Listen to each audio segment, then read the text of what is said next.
ഇന്ത്യയെ കളിയാക്കിയ ട്രംപിന്റെ വാക്കുകൾ യൂറോപ്യൻ യൂണിയൻ തന്നെ നിരാകരിച്ചു നമ്മൾ കണ്ടതാണ്. ഇപ്പോൾ ഇതാ ബ്രിട്ടീഷ് പ്രധാനമന്ത്രി തന്നെ ഇവിടെ വന്നുകൊണ്ട് നമ്മളെ പുകഴ്ത്തിയിരിക്കുകയാണ്.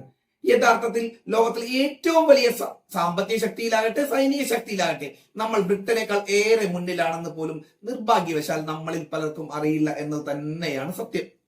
ഇന്ത്യൻ എയർഫോഴ്സിനും ബ്രിട്ടീഷ് എയർഫോഴ്സിന് ട്രെയിനിങ് കൊടുക്കാൻ പോലും ഇന്ത്യൻ എയർഫോഴ്സിലെ പല ചുണക്കുട്ടികളും പോകുകയാണെന്നുള്ള വിവരം പോലും ഇപ്പോൾ പുറത്തു വന്നു കഴിഞ്ഞു.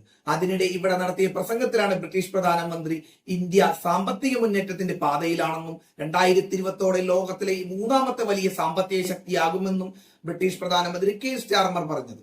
ഇന്ത്യൻ സമ്പദ് വ്യവസ്ഥ നിർജീവാവസ്ഥയിലാണെന്നുള്ള US പ്രസിഡന്റ് ഡൊണാൾഡ് ട്രംപിന്റെ പരാമർശത്തെ പരിഹസിക്കുന്നതിന് തുല്യമായിട്ടായിരുന്നു ഇത് എല്ലാവരും എടുത്തുപോയത് അല്ലെങ്കിൽ പരാമർശിച്ചു പോയത്.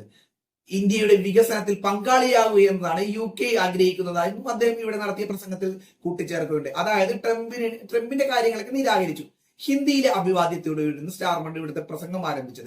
നമസ്കാർ ദോസ്തവും 2028 ലോകത്തിലെ ഏറ്റവും വലിയ മൂന്നാമത്തെ സാമ്പത്തിക വ്യവസ്ഥയായി തീരാനുള്ള ലക്ഷ്യത്തെയും പ്രധാനമന്ത്രി നരേന്ദ്രമോദിയുടെ നേതൃത്വ പാഠകത്തെയും അഭിനന്ദിക്കാൻ ഞാൻ ആഗ്രഹിക്കുകയാണ്. 2047 ഇന്ത്യയുടെ സമ്പൂർണ്ണ വികസിത രാഷ്ട്രമായി മാറ്റുന്നതിനുള്ള പ്രധാനമന്ത്രി മോദിയുടെ വികസിത ഭാരതം എന്ന ദീർഘവീക്ഷണത്തെയും അഭിനന്ദിക്കുന്നു.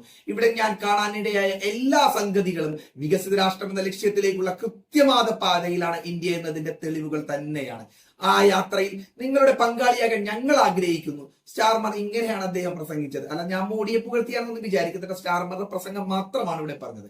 ആഴ്ചകൾക്ക് മുമ്പാണ് ഇന്ത്യൻ സമ്പദ് വ്യവസ്ഥ നിർജ്ജീവമാണെന്ന് ട്രംപ് പരിഹസിച്ചത്. റഷ്യയിൽ നിന്ന് എണ്ണ വാങ്ങരുത് എന്നുള്ള ട്രംപിന്റെ നിർദ്ദേശം ഇന്ത്യ അവഗണിച്ചതിനെ തുടർന്ന് ഇന്ത്യയുമായുള്ള വ്യാപാര ബന്ധത്തിൽ ട്രംപിന്റെ ഭാഗത്തു നിന്നുള്ള അനിഷ്ടങ്ങൾ പ്രത്യക്ഷപ്പെടുകയും തുടങ്ങിയ സന്ദർഭത്തിലായിരുന്നു ട്രംപ് ഇത്തരത്തിലുള്ള ഒരു പ്രസ്താവന നടത്തിയത്. ഇന്ത്യയുടെയും റഷ്യയുടെയും ഒരു ഡെഡ് എക്കണോമിയാണെന്നായിരുന്നു അദ്ദേഹം പ്രസ്താവിച്ചത്.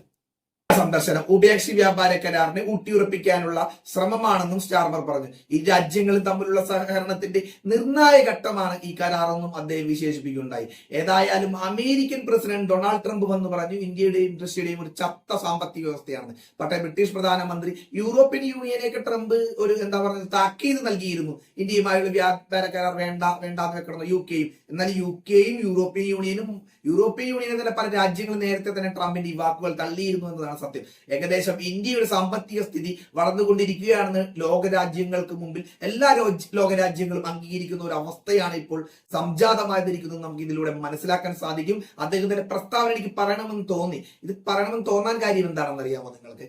ട്രംപ് ഇന്ത്യൻ ഡെഡ് എക്കണോമി അല്ലെങ്കിൽ ഇന്ത്യയുടെയും ചൈനയുടെയും റഷ്യയുടെയും എക്കണോമികൾ താഴ്ചയിൽ നിന്ന് പടുകൂമ്പാരത്തിലേക്ക് നാശത്തിലേക്ക് പോയിരിക്കുകയാണെന്നുള്ള അദ്ദേഹത്തിന്റെ പ്രസ്താവന മറ്റു ലോകരാജ്യങ്ങൾ നിരാകരിച്ചിരിക്കുന്നത് കാണുമ്പോൾ ഒരു ഇന്ത്യൻ പൗരൻ എന്ന നിലയിൽ നമുക്ക് തീർച്ചയായും സന്തോഷം തോന്നും. അപ്പോൾ ബ്രിട്ടീഷ് പ്രധാനമന്ത്രിയുടെ ഇത്തരം വാക്കുകൾ കേൾക്കുമ്പോൾ നമുക്ക് സന്തോഷം തോന്നുന്നത് പതിവാണ്. അതുകൊണ്ട് തന്നെയാണ് ഈ വീഡിയോ നിങ്ങൾക്ക് മുൻപിൽ ഒരു കുഞ്ഞു വീഡിയോ നിങ്ങൾക്ക് മുമ്പിൽ വന്ന് പറഞ്ഞത്. അതേപോലെ തന്നെ ഞാൻ പറയുന്ന കാര്യങ്ങൾ നിങ്ങൾക്ക് ഇഷ്ടമാണെങ്കിൽ മാത്രം നമ്മുടെ ചാനൽ സബ്സ്ക്രൈബ് ചെയ്യുന്ന കാര്യം ഒന്ന് പരിഗണിക്കുക. അടുത്ത വീഡിയോയിൽ കാണുന്നത് വരെ എല്ലാ കൂട്ടുകാർക്കും ബൈ.